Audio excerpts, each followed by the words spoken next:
Haniris kitchen. Hi friends, இன்றைக்கி நம்ம hibiscus ஃப்ளவரை வச்சு சர்பத் தான் செய்ய போகிறோம். அதுக்கு இந்த பூவை எடுத்துக்கலாம். நம்ம செம்பருத்தி பூவில் மேலே இருக்க இந்த இதையும் கீழே இருக்க அந்த காம்பையும் நம்ம எடுத்துகிட்டு நம்மளுக்கு அந்த பூ அந்த ரெட் கலர் இருக்கிறத மட்டும் நம்ம என்ன பண்ணலான்னா இந்த மாதிரி குட்டி குட்டியாக கட் பண்ணி எடுத்துக்கலாம். நீங்கள் சிசர் வச்சும் கட் பண்ணி எடுத்துக்கலாம்.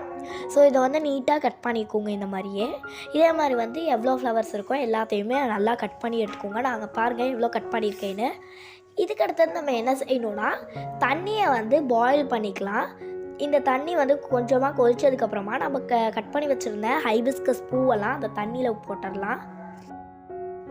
இது கொஞ்சம் நேரம் கொதிச்சு வந்ததுக்கப்புறமா நம்மளுக்கு அந்த தண்ணி நல்லா இந்த மாதிரி ரெட் கலர் ஆயிரும்.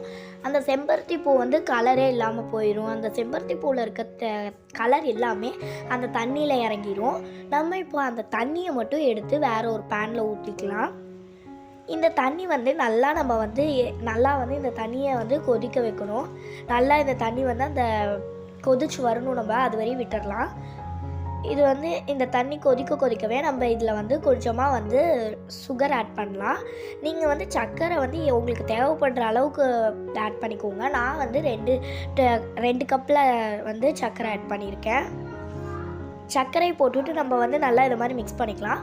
ரொம்ப நேரம் நம்மளுக்கு இந்த தண்ணி கொதிச்சு வந்ததுக்கப்புறமா இப்படி க்ரீன் கலரில் மாறிடும். இப்படி மாறும்போது நம்ம என்ன பண்ணணும்னா லெமனை லைட்டாக புழிஞ்சு விட்டுறணும்.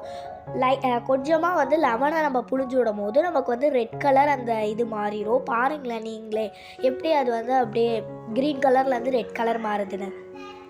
நம்ம அந்த லெமனை புளிய நமக்கு அந்த தண்ணி திரும்ப ரெட் கலர்லேயே கிடச்சிரும். பாருங்கள் இப்போ எப்படி ரெட் கலர்லேயே நம்மளுக்கு தண்ணி கிடச்சிருச்சுன்னு.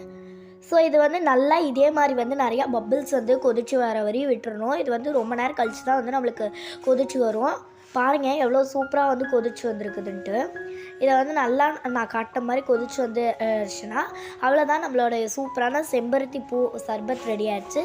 இதை நீங்கள் ஒரு ஜாரில் ஆட் பண்ணிவிட்டு நீங்கள் சர்பத் எப்படி போடுவோமோ அதே மாதிரி போட்டு குடிக்கலாம். ரொம்ப டேஸ்ட்டு சூப்பராக இருக்கும்.